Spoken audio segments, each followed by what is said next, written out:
Benjamin, the question everyone wants to know, could you start us off with how old you are? I just turned 27. That's all we needed to hear. That's all I we get needed asked, to hear, folks. I get asked that a lot. Yeah, I Shaving doesn't I help. know. So I know we all wish we started entrepreneurship at 21. Benjamin here is going to rub it in our faces a little bit, and I'm happy to help him do it. I wanted you to briefly describe kind of your business model and what you're doing currently, and kind of share with the audience a little bit about what you're doing right now, Benjamin. Yeah, so when I was 21, I worked for a guy named Chris Ler. I was very grateful to get a shot working for a startup syndication private equity firm in Charlotte, learning and handling kind of acquisitions. So that's how I learned the business. So I learned the lingo. I built a financial model, and he let me loose. And I learned where deal flow comes from. I networked with a ton of brokers and bankers, investment bankers, different operators, capital market guys, and it was a great experience. And that was the beginning for me. We parted ways when I was 23. I had a few ventures that did not go well, tried different things here and there during 2023, 2024, waited for the right time to get back into the business, but always stayed in touch with my network that I built through 21 through 23 when I broke into the business when I was 20, between the age of 20 to 20 to 23 years old. So that's how I got into the business. Now, what it is that I do now, I handle, as I did when I first got into the business, I handle all of acquisitions, debt and equity placements. So by debt and equity placements, I raise most of the institutional equity. I source more JV partnerships, so minimum check size of 5 to 20 million. It's easier to raise that or find that because there's demand for that than it is for retail syndicated equity. I do have a handful, I'd say about 15 to 20 people that I go to that are, I guess you can call them ultra high net worth individuals that have invested in my first couple of deals. When it comes to debt, I built relationships direct to, so I don't have to go through brokers anymore. So I can save a little bit of cost at the end of the day with some larger firms in New York and Chicago. So I've been building these relationships for a while, a lot of pressing palms, shaking hands, traveling, lots of coffee here, lunch over there, dinner over there. So that's typically what I do right now. So lots of, I guess, business development and deal sourcing. I understand. And what kind of motivated you to pursue this style career at such a young age? Because I know when I was fresh out of college, private equity was not the first thing on my mind. So what kind of motivated you and pushed you to start down this path? Oh man, I guess like all of us, we all gravitated towards this knack and belief that financial freedom was possible for all of us. And the only way to that and to accelerate towards that is starting a business. And I've tried a few, I've failed a ton, learned a lot. I've lost a lot of money. I've made a good amount of money, but I went to college wanting to be a physical therapist. So it wasn't until going into my senior year of college that I read Rich Dad Poor Dad, the basic kind of financial literacy 101 book that ruined my life in the best way possible. That pushed me towards Grant Cardone, and then Grant Cardone pushed me towards kind of multifamily. And I knew that I wanted to get into the larger space, and I knew I was unemployable within the first year of working for someone else. So I don't know. It's a mixture of a personality trait that I have, a mixture of insecurity, pain, childhood, and a knack for financial freedom or a drive Very to achieve. cool. Absolutely. Yeah. I'm curious, like getting into that industry at that age, what were some roadblocks? Like, do you think you were, I wouldn't say looked down upon, but do you think people took you less seriously because of your age? Like, how did you navigate that? Yeah, so the first few years were very difficult. The first few years going on my own were very difficult. I'd definitely say 2024 through 2020, going into last year was very difficult when I went on my own.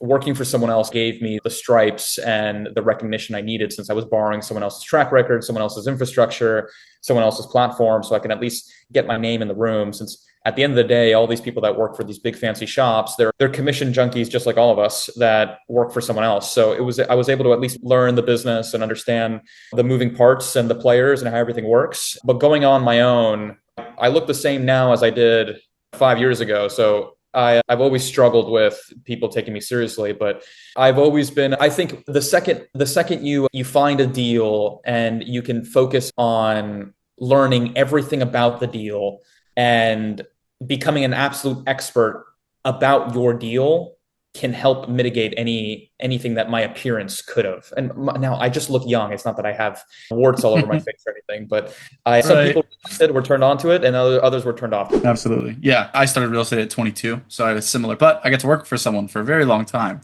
So not Right. an issue I had to deal with nearly as much. I'm curious, how did you You talked a little bit about it, but gaining the necessary skills and knowledge. Did you have a mentor or a coach? I know you mentioned the Cardone, but did you have one person that you leaned on to really show you the ropes and make sure that you weren't making any grave mistakes? No, so not in the beginning. I worked for Chris Salerno, so he wasn't really a mentor. He gave me a platform to go learn on my own. So the mentorship came from repetition.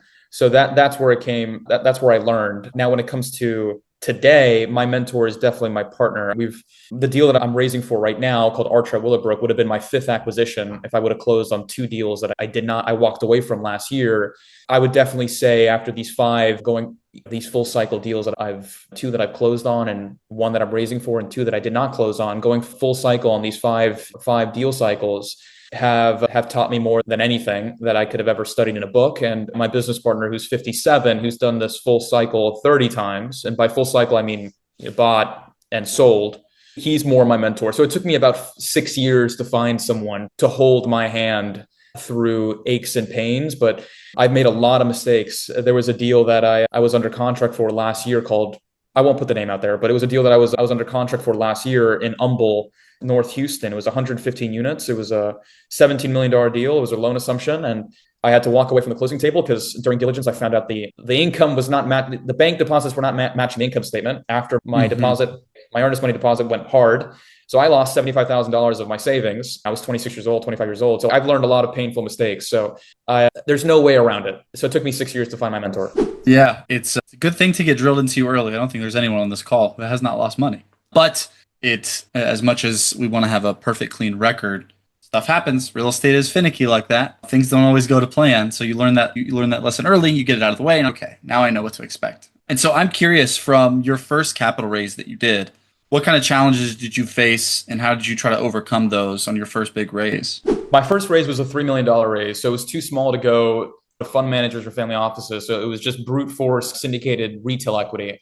And that was the hardest thing I ever done. And I never wanted to do that again. That was a lot of friends and family, lots of education, so every Mondays and Tuesdays, I have a call with 46 ladies that I teach real estate to. Calls like that, where it's lots of hand holding, lots of teaching what multifamily is about. And I love it. I absolutely adore these people, but it's very time consuming and it's lots of little checks. So from an admin perspective, it's very cumbersome. There's lots of tax season just today. I had 32 investors in that deal. So it was 32 K1s and 32 financial reports. So it was very difficult. I don't want to do it again. It was lots of phone calls. Lots The of underwriting. Sorry to cut you off, but pain. I hear the pain. Correct. So lots of dinner parties and lots of traveling to go meet people and meet their families. And it's not something I want to do again. And it's more stressful. It's more stressful than working with a more sophisticated bunch because you're looking at the whites of these people's eyes and they're slightly less sophisticated when it comes to best private placements. And it's, these are hardworking people that saved money and worked their entire lives to entrust you with their cash. And they might not I usually don't accept anyone's cash that is not accredited, except my mother, who invests in anything. But Can't tell her no. she gets mad if I tell her no. But I look at the whites of these people's eyes. It's very nervous. It makes me nervous. So I tend to avoid that. Absolutely. Yeah. And we obviously play a lot in the retail side of things. So it's very educational. And like you said, it's awesome to teach people things they don't know. But at the same time, they have questions that institutional investors just don't have. And they have problems that institutional investors just don't have. And there's pros and cons to both, of course. But yeah, doing 50 financial reports every year and being what most investors expect is, I gave you 50 grand, Benjamin. That means, and all of us on this call know, that means I can call you anytime, right? That means I can call you, I can text you, I can email you, and I can expect an update daily, right? And so you have to set that expectation, you have to move those boundaries so it can be. And they do. They all have my personal cell and they text me all the time. And I meet with one of them tomorrow for lunch. And I try to have that relationship with everyone. It's getting to a point where I can't sustain it anymore, especially as I'm buying more deals. And I'm under contract for one now. And I just got awarded another one. So as I'm growing my business, it's getting less and less sustainable. But it reminds me of the first deal. So I try to always honor my commitment to those people.